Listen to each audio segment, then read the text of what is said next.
This week, we are celebrating Earth Day, and 2023's theme is Invest in Our Planet because we all truly have a role to play in doing just that.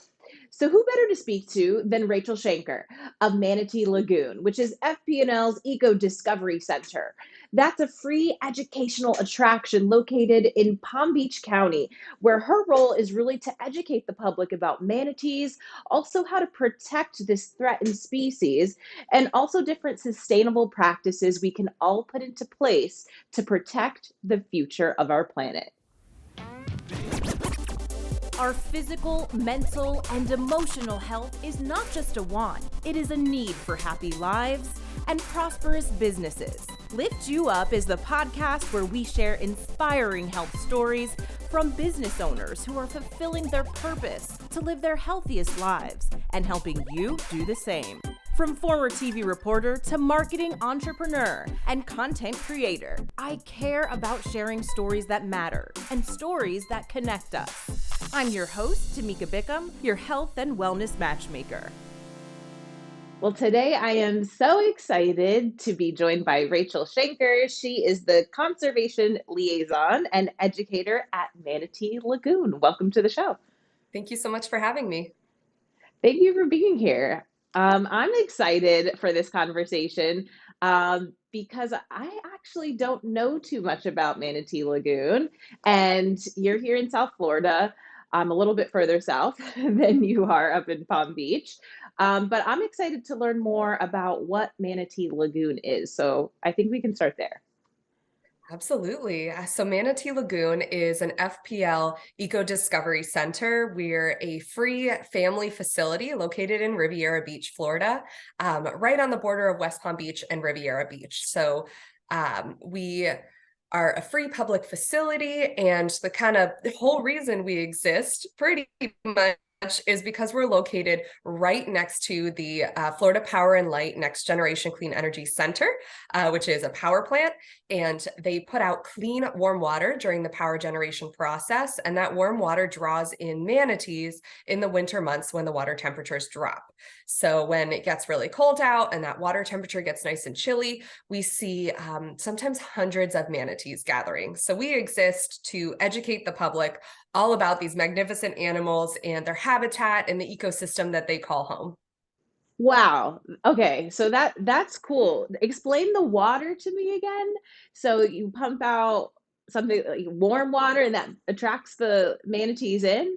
How does this Yes, work? so manatees cannot survive in cold water. So there's a myth or a misconception that's really common that manatees are chubby or have a lot of fat. We see really cute, items that go around that say save the chubby mermaids, but that's actually a misconception. So manatees have very little body fat. And if you think about other marine mammals or really any other animals, the more fat they have, the more blubber, the easier it is for them to stay warm. So since manatees don't have a lot of blubber and they have a very high metabolism, it's hard for them to keep themselves warm. And so they need to seek out warm water refuges in the winter months when the temperatures drop. So manatee season is from November 15th through March 31st in Florida. But we really see peak manatees when we get those consistent cold fronts, which down here in South Florida seem to be less and less. So we didn't have too many manatees yesterday, which was, mid-February.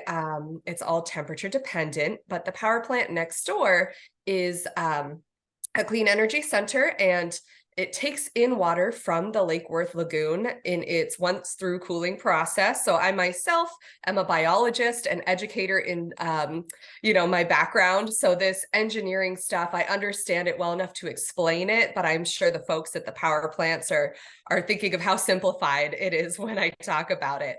But essentially, it is a natural gas power plant, and it also uses steam that is produced in the power generation process to create even more energy. So you can create energy from the energy in steam. And so they'll condense that steam back down to water, and that generates even more energy. So it's a very efficient process and makes it even more green, more clean. And to do that, you have to condense that water, you have to cool it down, or condense that steam back to water. You have to cool it down. So they will use water from the Lake Worth Lagoon in order to recondense that steam back into water. So the only thing that is changing is the temperature of the water. So it comes in the intake and helps cool off that steam, and then comes back out up to 14 degrees warmer than when it came in. So that clean, warm water outflow has become really important to manatees. So they estimate that about half the population or so of manatees in Florida now rely on power plant outflows for that warm water during the Wow. winter. Wow. That is so cool. And I mean, this might sound like a silly question, but being that half the manatees in Florida rely on this, I mean, what were they doing before? Yeah, before and what will they do next are two big questions. So before humans were ever here, manatees evolved about 60 million years ago. So they've been here long before we ever had our power plants. So they would swim either south, where down in South Florida, very, southern areas, it doesn't necessarily get cold enough for them to get sick. And so I don't even think I mentioned that peak temperature is 68 degrees Fahrenheit. So when the water temperature falls to 68 degrees Fahrenheit or below, that's when they can start getting sick from the cold. So they'll swim south, or they'll swim up through canals, and through the brackish water, that salt freshwater mix into freshwater springs as well. So Florida's freshwater springs were a huge place for manatees to gather, and they still are. So, being that they really need to be in that 60-degree or warmer water to avoid getting sick, where do most of the manatees in the world live? Yeah, so there are a few different species of manatee throughout the world. There is the dugong, which is kind of like the cousin of the manatee. They have a tail more like a dolphin rather than that rounded paddle-like tail that our manatees have. And then there's also the Amazonian manatee, which, just like the name suggests, lives in the Amazon. They're the only exclusively freshwater species of manatee. There's also the West African manatee that, again, scientists are so creative, is found in Western Africa, and they swim in salt and brackish water as well. And then there is our manatee is the West Indian manatee. So there's two subspecies. So we've got the West Indian manatee, which is a larger group. And then you can break that down even further into the Florida manatee, which is our species that's found, of course, in Florida, but they will sometimes travel up into the Carolinas. They've been seen as far west as Texas and as far north as Massachusetts, but it's not common. Most of them stick around Florida year round, but we do get those outliers that take a little trip. And then the second subspecies of the West Indian manatee is the Antillean manatee, and they're found throughout the Caribbean and northern parts of South America. Oh, awesome.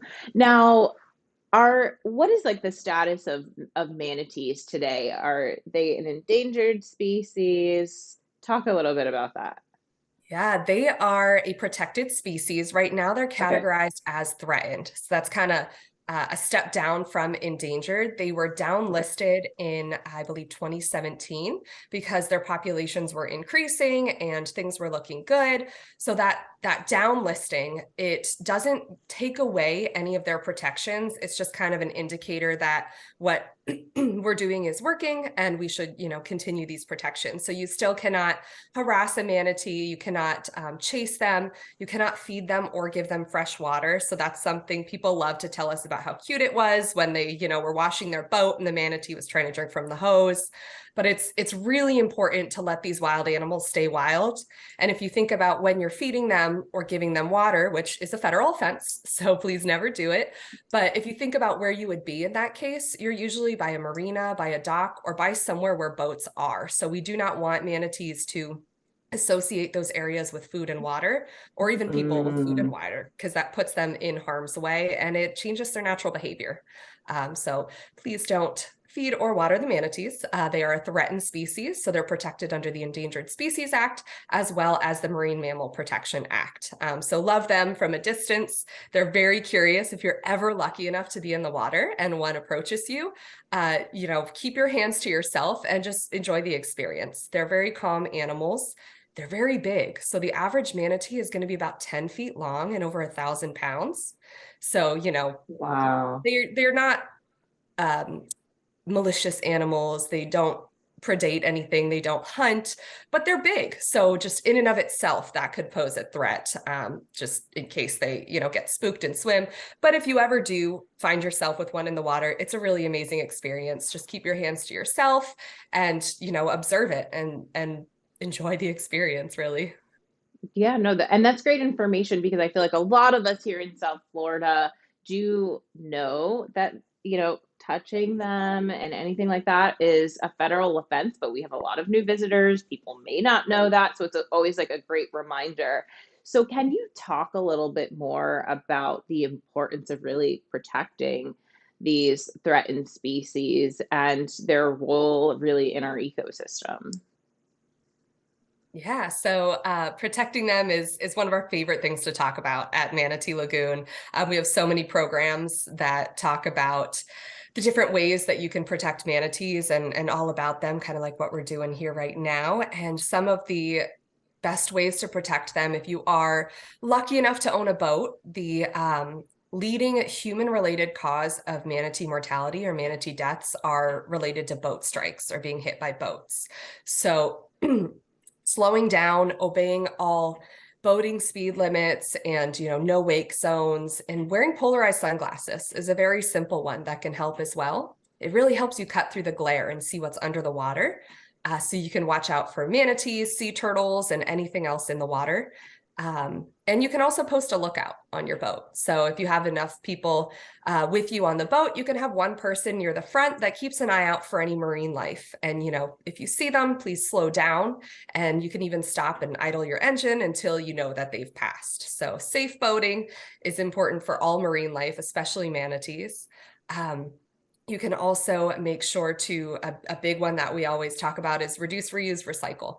So it's, always out there. Everyone talks about it, but it's out there for a reason. So recycling, making sure you dispose of your trash properly, especially if you are a fisherman or a fisherwoman, getting rid of that fishing line in a responsible way. And they also have reduce, reuse, recycle, and now refuse as well as one of my favorites. So that kind of means just don't take those one-use items in the first place. So bring a reusable water bottle with you wherever you go. Highly recommend the metal ones that hold ice all day long, especially for someone outside in the heat a lot like myself. And of course, donating to organizations that directly help rescue and rehabilitate these animals is another really great thing that everyone can do. Awesome. So I definitely want to spend some more time talking about how we can protect our earth, protect marine life, because I know we kind of dove in right at the beginning of this conversation, but at the time of this episode airing, we're just heading into Earth Day, which is a great time and reminder. I mean, we should certainly be thinking about how we can protect our earth all year long, but it's definitely a great reminder to kind of double down on sharing some of those messages. But before we go a little bit more into that, I want to ask you more about you and your background, because already we can see how knowledgeable you are in this topic and about marine life. So tell me a little bit more about you and how you, I mean, I guess decided to study, was it marine biology, and pursue this path? I grew up here in South Florida, not too far from Manatee Lagoon. So marine biology was really an obvious path for myself. I always found the beach and the ocean fascinating and wanted to learn as much as I could about it. So I did go to Florida Atlantic University and get my undergraduate degree in biology. And that's how I came upon Manatee Lagoon as well. So Manatee Lagoon has a partnership with Florida Atlantic University where all of our educational docents, those folks who run our programming, our day-to-day programming, are all FAU students at some point in their schooling. So anywhere from undergraduates all the way up through PhD candidates work for us part-time. It's an actual part-time job. It's not an internship. You get, pay and benefits. So it's a great position. And that's how I started. So I started as a manatee master at Manatee Lagoon. running our day-to-day educational programs, doing field trips and tours and summer camps, and loved it so much. I continued my schooling at Florida Atlantic University and went on to get a master's in biology and teaching. I always thought I was going to do research and, be the one out there doing this data collection on these manatees, and then was surprised when I completely fell in love with the education side of things. So while I still love research, teaching the public all about what these amazing scientists are doing is one of my favorite aspects as well.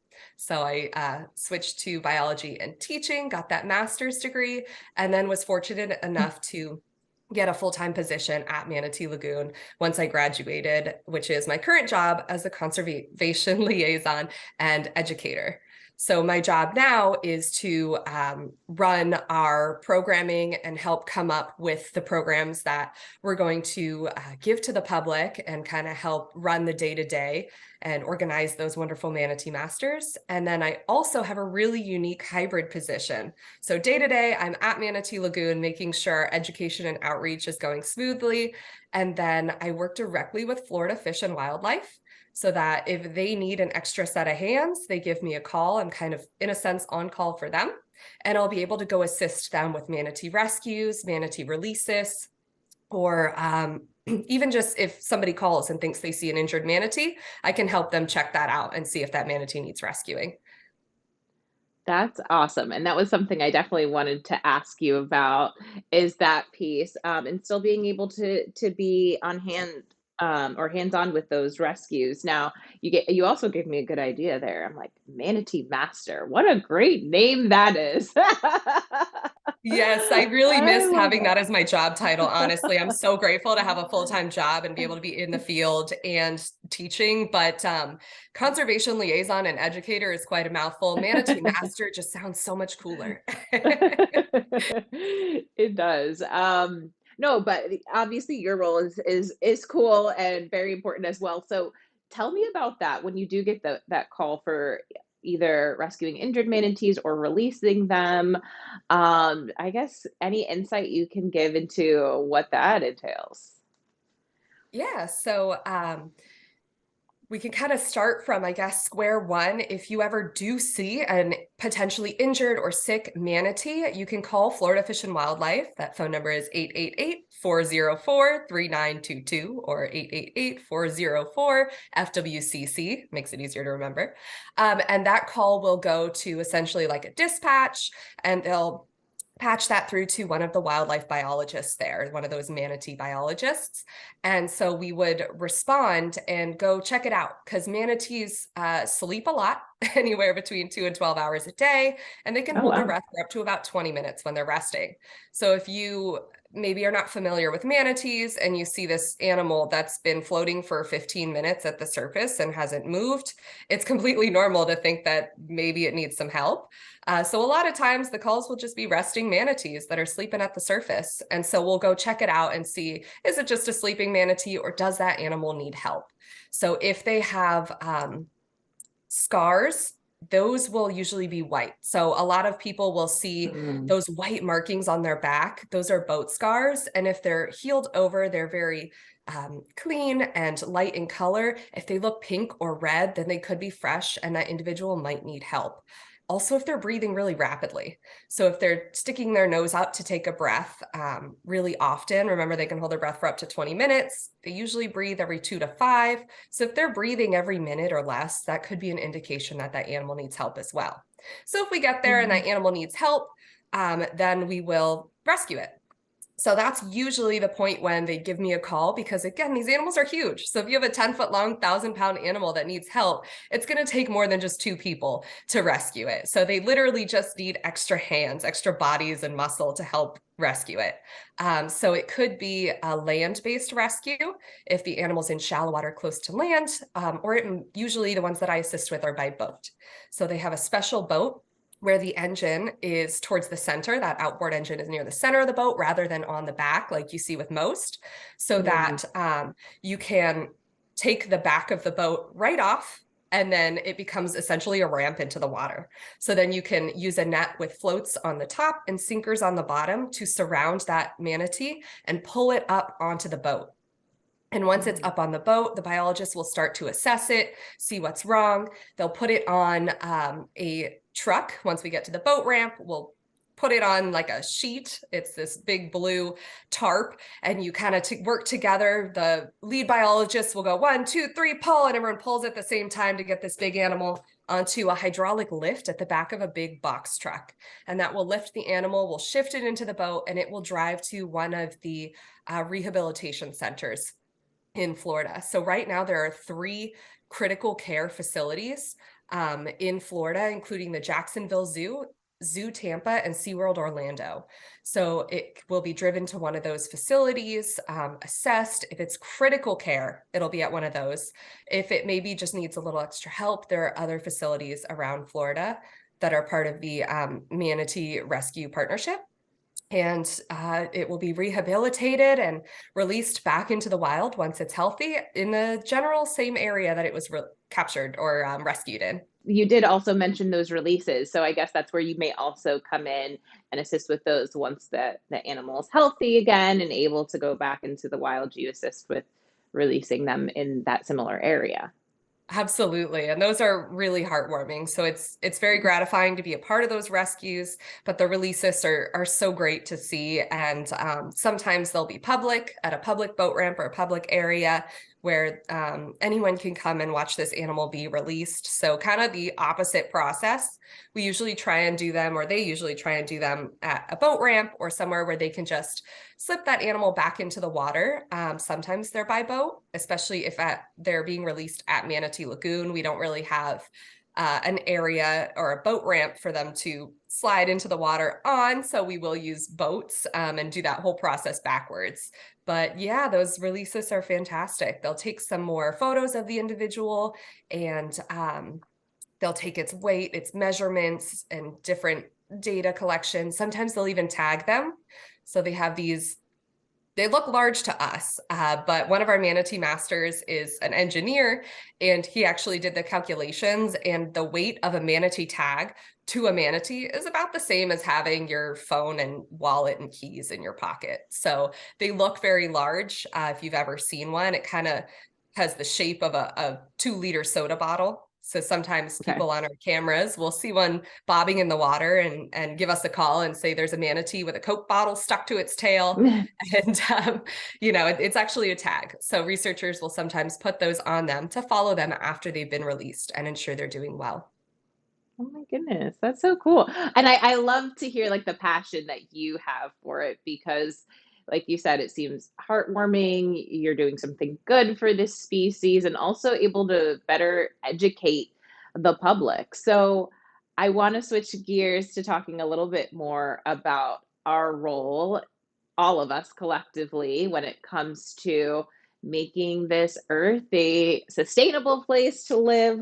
I love what you mentioned around reduce, reuse, recycle, or refuse. I think that's such a great point. So what are, this week as we, kind of celebrate Earth Day and the different things we can do to protect our planet, marine life, etc. What are some of the things that are key that all of us can do and should do in our day-to-day lives? Yeah, so one of my favorites is definitely educate. So I know we try and do that every day at Manatee Lagoon. And it might seem kind of like an easy out, but it really is so important to educate everyone. Some people truly just don't know these things. If it's not your background, then you may not be aware of some of the impacts that various environmental problems can have. So teaching everyone that all about the things that they can do or the impacts that they can have is a really important one. My friends might listen to me a little bit more than some strangers might. So you do have power, and you do have an impact for those in your own life. They're going to be more likely to listen to you than just someone on the radio or someone on TV. So teach your friends all about what you learn. Reduce, reuse, recycle, refuse, use as much reusable materials as you can is a really great one. So, plastic pollution is a very large problem for all marine life. Manatees can ingest various debris and plastic, and it can cause them a lot of problems. It can make them very sick. And also entanglement is another one. So they can get tangled up in ropes and fishing line and different fish collection items and things like that. So it's important to dispose of trash properly. And sustainable seafood is another one. I know as a local Floridian, I love my seafood, but you can do a little bit of research to make sure that the seafood you're eating is sustainable, since that directly impacts marine life. What does sustainable seafood mean? And if we're going to do research, what should we look for? Yeah, so there's different organizations that do kind of categorize how sustainable seafood is. I think it's called Sea Watch by the Monterey Bay Aquarium. They're a really great resource. And you want to look for fish that are, or seafood in general, that their populations are healthy. So that's a really great resource to check for those kinds of things. You want to make sure that the seafood you're eating, if you can, of course, not everyone can eat local seafood, but if you're able to, if you are listening in Florida, locally caught is always going to be the best. Locally sourced produce as well. I know we're switching gears a little bit, but locally sourced is always going to be great because it helps reduce emissions in terms of transportation. I am all for things that we need to do to protect our earth because, I mean, we've certainly all heard the discussions around climate change and we need to act fast, right? But I think we all have a collective part to play in how we, like you said, using reusable items and seeing, doing our own research on sustainable practices.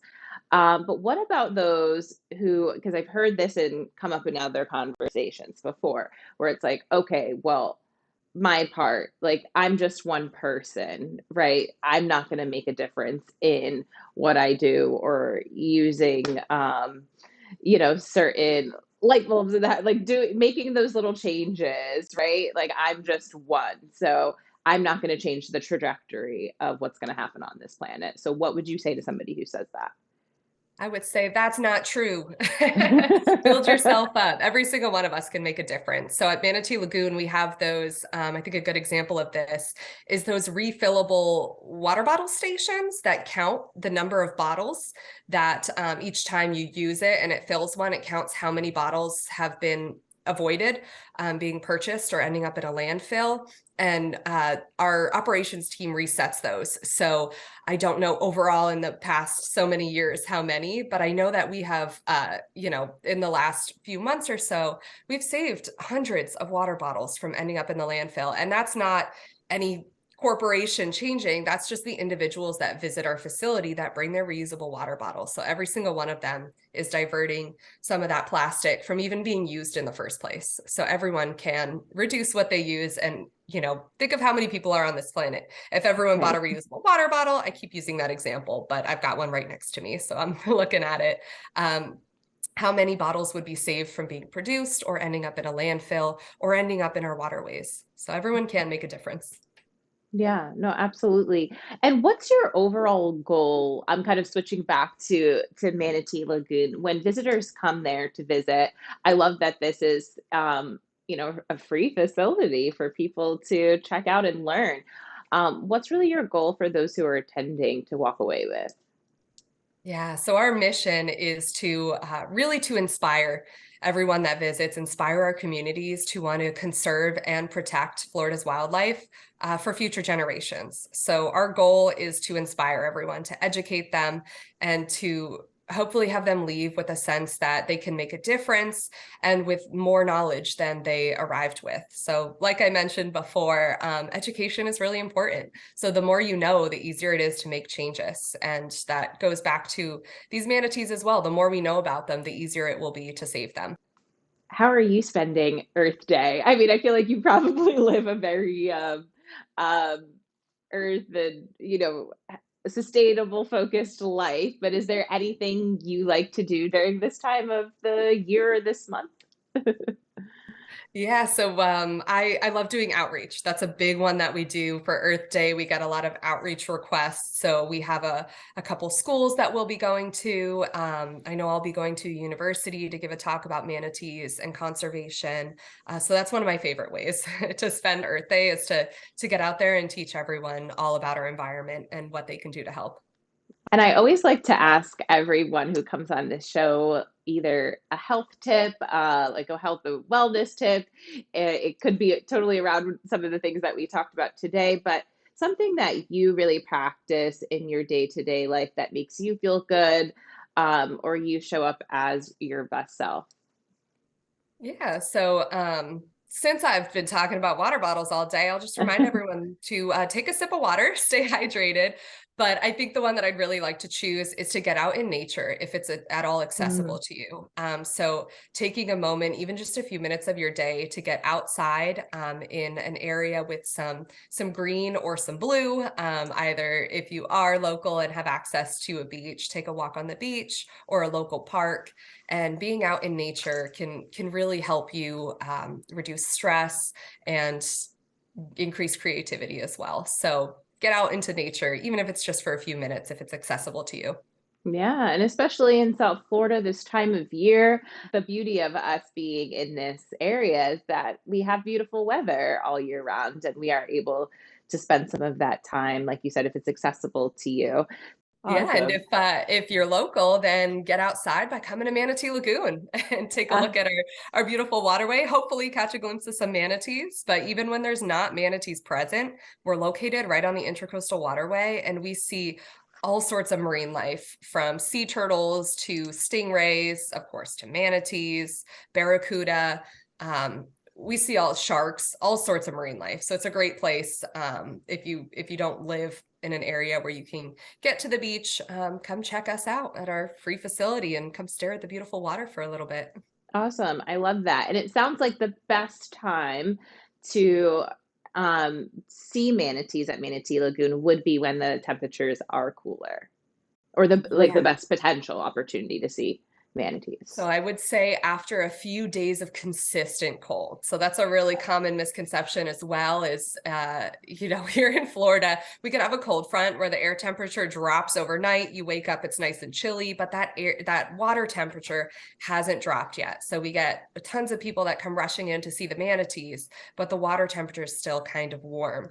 So after a few consecutive days of cold temperatures, that drops the water temperature. That's the best time to see them. And we do have two live 24-hour streaming manatee cameras on our website. So Oh, visit cool. manateelagoon.com and click that manatee cam tab. One of them is above water and it points down at that outflow area. So it's a really great way to see if there's any manatees present before you head over. And the other one is an underwater camera. So that one's one of our favorites. I like to have it on just an extra screen in the background to see all the different fish that are swimming around. So you can check out those cameras as well to see if there's any manatees present. That is so cool. We'll make sure to link to that below too. You can, from wherever you are, you can check out the manatee cam. Yeah. That's awesome. I want to make sure I ask you how people can learn more about Manatee Lagoon. So tell us about the website, social media, all those things. Yeah, absolutely. Please follow us on Instagram and Facebook at Manatee Lagoon. That website again is visitmanateelagoon.com. And it'll tell you everything that we offer, which includes our public tours every day at 2 o'clock, where we walk you through the facility and teach you all about manatees. You kind of got a little sneak peek of it today during this podcast, but there's so much that I didn't even get to talk about. So we do public tours, we do private tours, we do school group field trips. And then, of course, in the summer months when there's no school, we do summer camp visits. We also even have yoga. So that's kind of an oddball one for an Eco-Discovery Center, but it's a huge favorite. So we do yoga on our waterfront Tuesday and Thursday afternoons at 5:45 and Saturday mornings at 8 a.m. Oh, how And yeah, you get to nice. do, you know, yoga right on the waterfront, and sometimes some manatees come by. So it's a really great program. What do you love most about manatees personally? Oh, that's such a tough question. Probably They're squeaks. So when you look at these large, bulky animals with those thick bones and those large intestines and digestive tract, that's 1,000 pounds, 10 feet long, and then you hear them make a noise. They have a very high frequency call that they'll use to communicate, and it really is so squeaky. So you look at this big bulky animal and expect some sort of whale call from them, and it almost sounds like an even more high-pitched dolphin. So that's probably one of my favorites, breaking those misconceptions. I love that. That's awesome. Well, this has been a really awesome conversation. I've learned so much about manatees, about different things we can all do to help protect them, other marine life, and just our planet in general, which I think is so, so important. Before we go, Rachel, is there anything else that you wanted to add that I didn't ask you? I think I touched on it all. I check out our website and try and remember that FWC number if you ever see a sick or injured manatee, but of course you can Google it too. So yeah, thank you so much for having me today. This was so much fun. Oh, it was so much fun. I really enjoyed it. And thank you. And hopefully I'll be up there to visit you guys soon. Yeah, I think that's what I'd like to end on. Please, everyone, come on over and check it out. Even if there's no manatees, we've got so much to see in our exhibit area and outside as well. Awesome. Thank you so much, Rachel. And happy Earth Day. Yes, happy Earth Day, everyone. I hope you learned just as much about manatees as I did. Rachel is truly a wealth of information when it comes to them, marine life, and also saving our planet, which is so important and should be a top priority during Earth Day this week, but also all year round. So make sure you go below in the show notes, learn more about Manatee Lagoon, how you can visit that location, which is actually totally free to our community. And hey, if you are not in South Florida and you want to check out the manatees and different marine life swimming around in their lagoon, you can also go below, find their website, and check out that manatee cam, which is pretty awesome. And hey, I'd love it if you also connect with me. I'm all the places, so you can find me on LinkedIn, so hit subscribe on YouTube to our YouTube channel, Instagram, Facebook, also Twitter, because you know what? We come back with new episodes of this podcast every other week. I'd hate for you to miss out. So until I see you back in 2 weeks, because I know I'll see you then, stay happy, stay healthy.